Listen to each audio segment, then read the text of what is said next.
Os nossos serviços. Boa noite. De acordo com a Defesa Civil de Belo Horizonte, em menos de 3 dias já choveu na capital o esperado para todo o mês de dezembro. Foram 308 ocorrências, sendo 32 de alagamentos.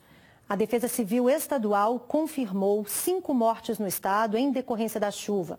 Entre elas, uma idosa que ainda não foi identificada. Ela se afogou dentro de casa, em Ribeirão das Neves. A casa onde Dona Joanita estava foi inundada. A força da água derrubou a parede do quarto onde ela estava e a idosa não conseguiu escapar. Entra pela cara dela, vamos quebrar aqui, ó. Vamos entrar aqui, tá? Tudo inundado. Na divisa de Belo Horizonte com Contagem, carros foram arrastados. Esta garagem ficou alagada. A erosão e o volume de água arrastaram a terra, que comprometeu a estrutura da linha férrea. A lama tomou conta da pista. Cerca de 20 famílias foram retiradas da região por causa do risco de deslizamento. O portão desta casa foi arrancado e o morador teve que fazer um buraco na parede. Está muito difícil, perdemos tudo, deu perca total de tudo. A contenção da rua não fizeram, entendeu? E simplesmente é o seguinte, na hora do voto todo mundo quer. Agora, na hora que a gente está aqui no sufoco, não aparece nenhum político aqui. Este caminhão ficou atolado. Precisando tirar ele, já pedi 2 engenheiros aqui, os engenheiros um joga para outro e não sabe ninguém me dar solução. 6 cidades mineiras decretaram situação de emergência. Em Belo Horizonte, o domingo teve o maior volume de chuva em 24 horas registrado este ano. O muro dessa casa desabou e atingiu a traseira de um caminhão. Ninguém ficou ferido. No centro da capital mineira, a água abriu uma cratera de 3 metros de largura por 5 de profundidade, ao lado deste viaduto. A via precisou ser interditada. Próximo dali, uma árvore caiu em cima da fiação elétrica, deixando a região sem luz. Este restaurante foi atingido pela forte enxurrada. O bueiro não suportou o volume de água e transbordou.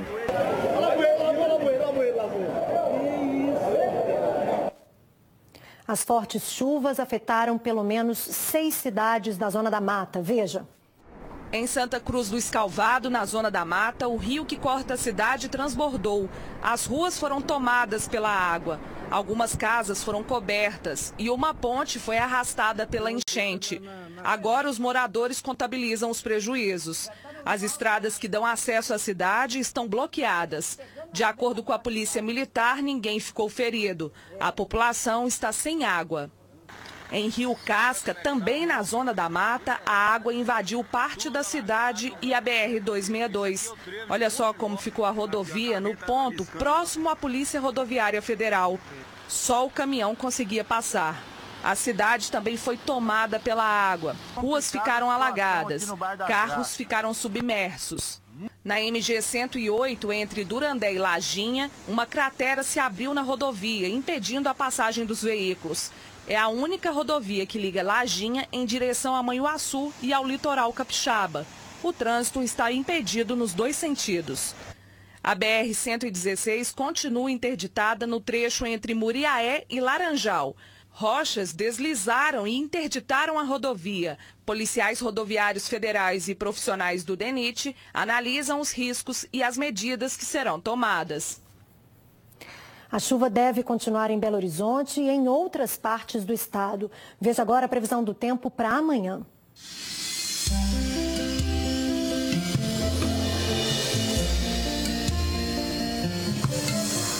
A zona de convergência do Atlântico Sul mantém o tempo chuvoso e nublado em todas as regiões de Minas. A previsão ainda é de chuva significativa em áreas do norte, do leste e do centro. Em Belo Horizonte, mínima de 21 e máxima de 28 graus. A temperatura vai de 19 a 27 em Mantena, de 23 a 31 graus em Lagamar. Vai variar dos 21 aos 30 em Boa Esperança. E em Abaeté, mínima de 22 e máxima de 29 graus. Com o período chuvoso, todo mundo fica em alerta e a preocupação é ainda maior para quem tem um problemão na porta de casa. Em Itabira, na região central do estado, a dor de cabeça da comunidade é com uma cratera que se abriu no meio da rua. Segundo a população, faz mais de 10 anos que o problema começou.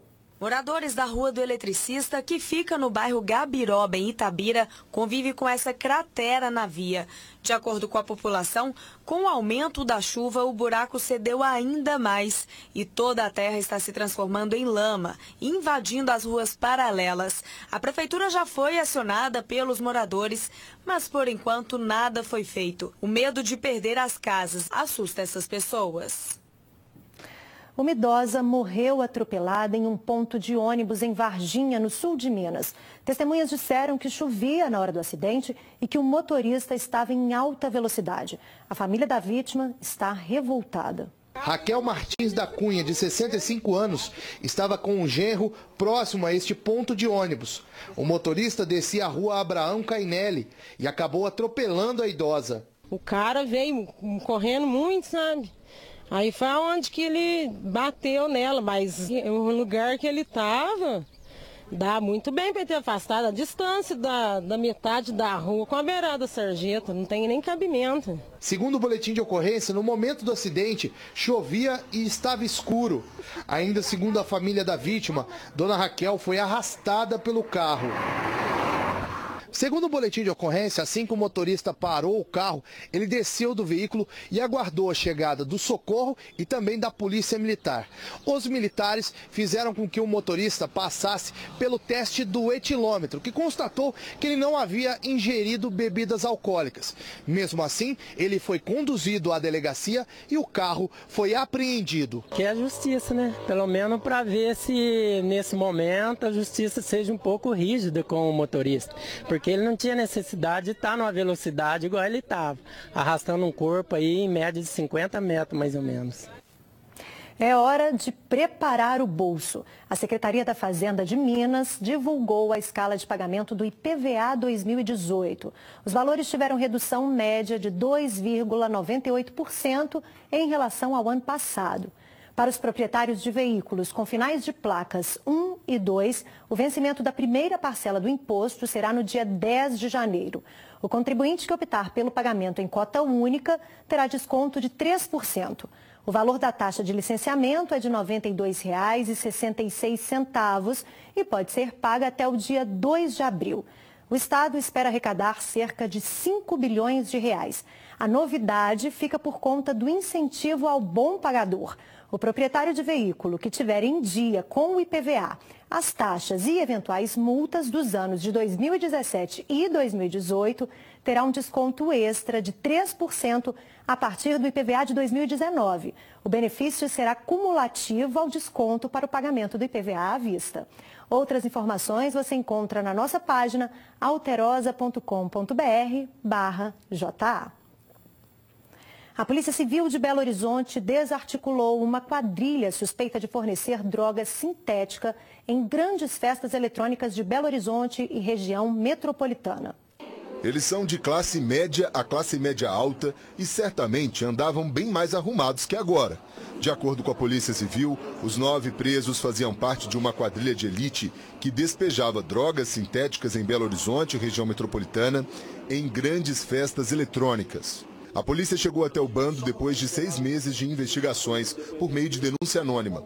Também foram cumpridos 19 mandados de busca e apreensão em BH, Betim e Contagem.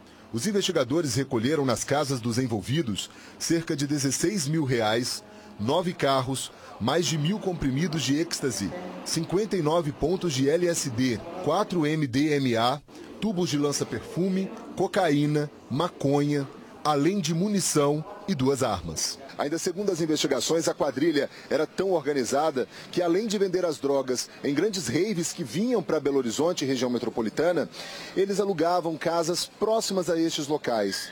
Tudo para fazer o que eles chamam de after party, que nada mais é do que uma festa para continuar vendendo os entorpecentes.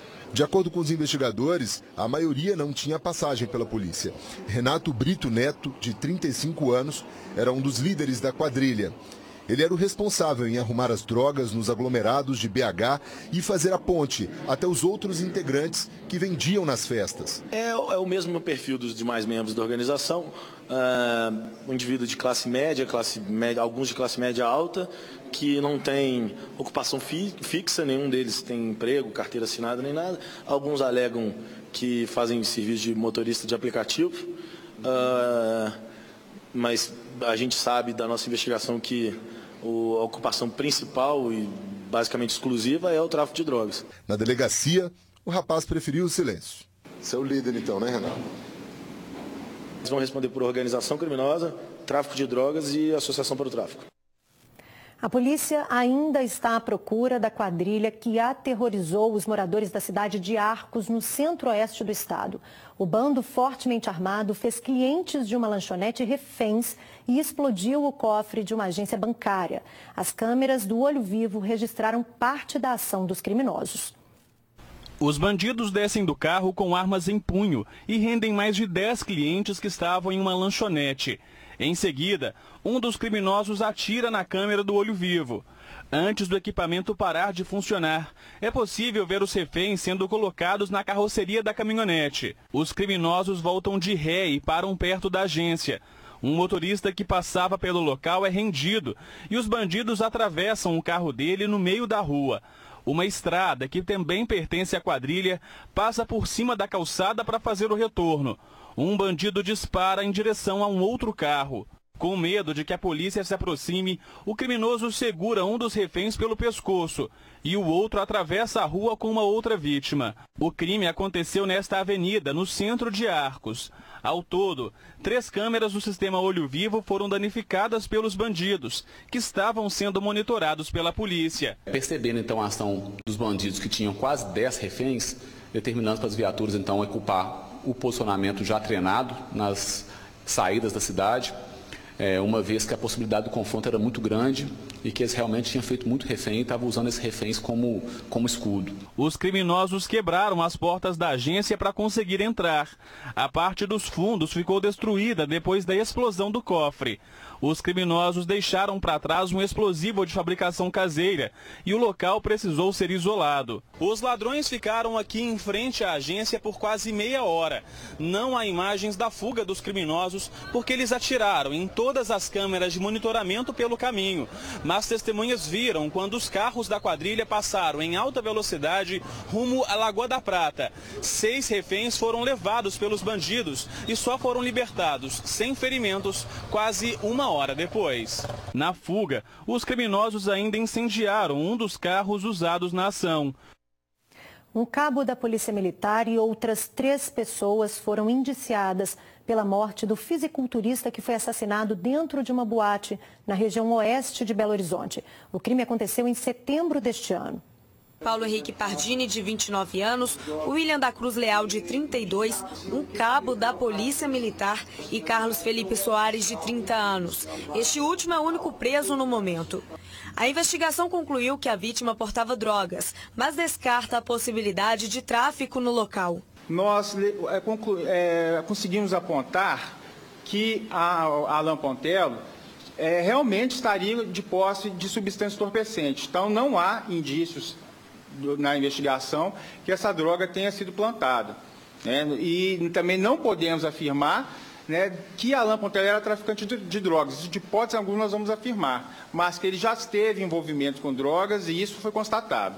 Apesar de as drogas não terem sido encontradas com Alan, a Polícia Civil afirma que um dos amigos dele confirmou que o rapaz tinha, sim, comprimidos de êxtase com ele e que, inclusive, esse rapaz teria pego com a vítima um comprimido para usar durante a festa.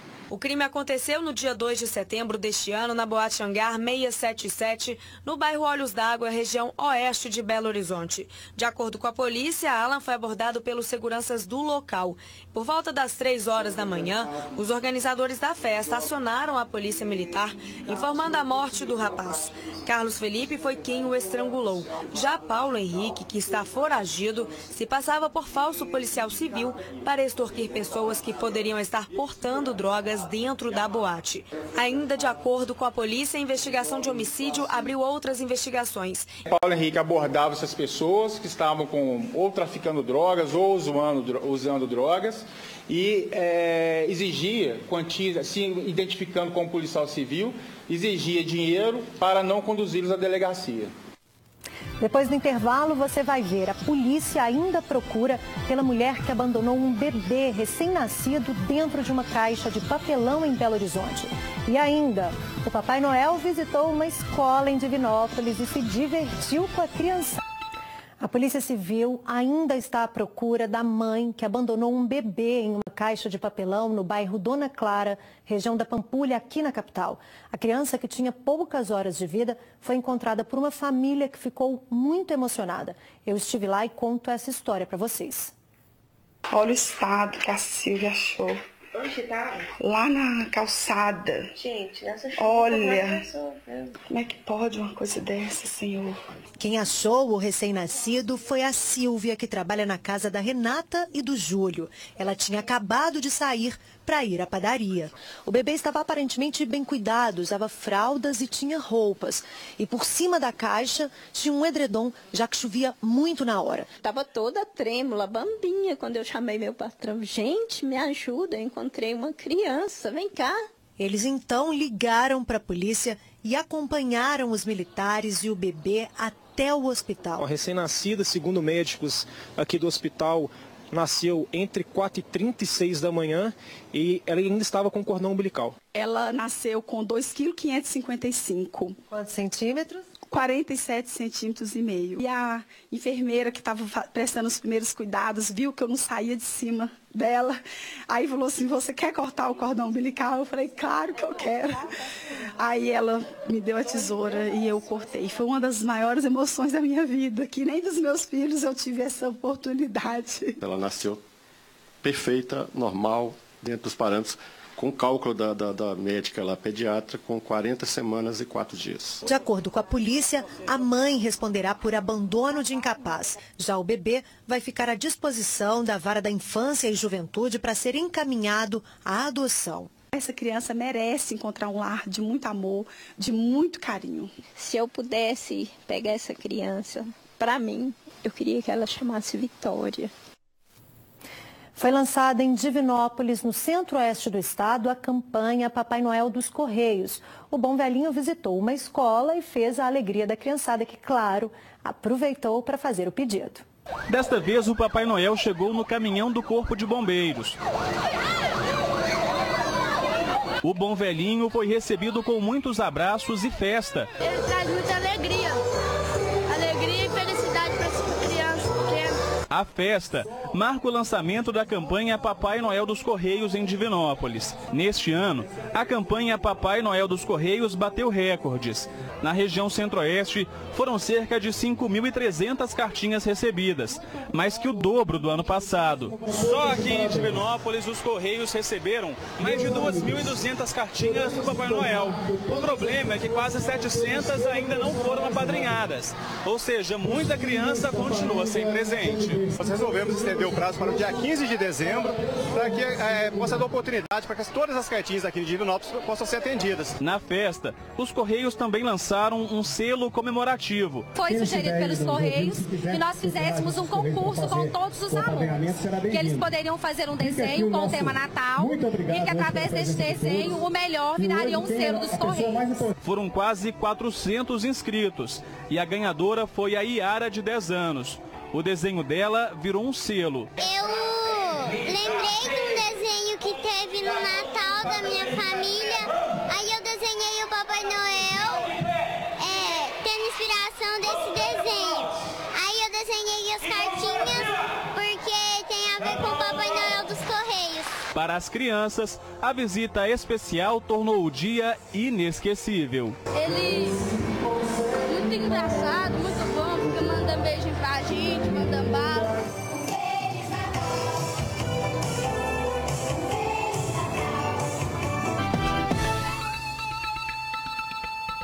Voltamos com os destaques do SBT Brasil.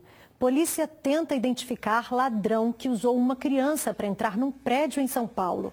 decretada a prisão preventiva do bombeiro que pretendia invadir o Congresso Nacional com um caminhão da corporação. E todas as informações sobre os estragos causados pelo temporal aqui em Minas.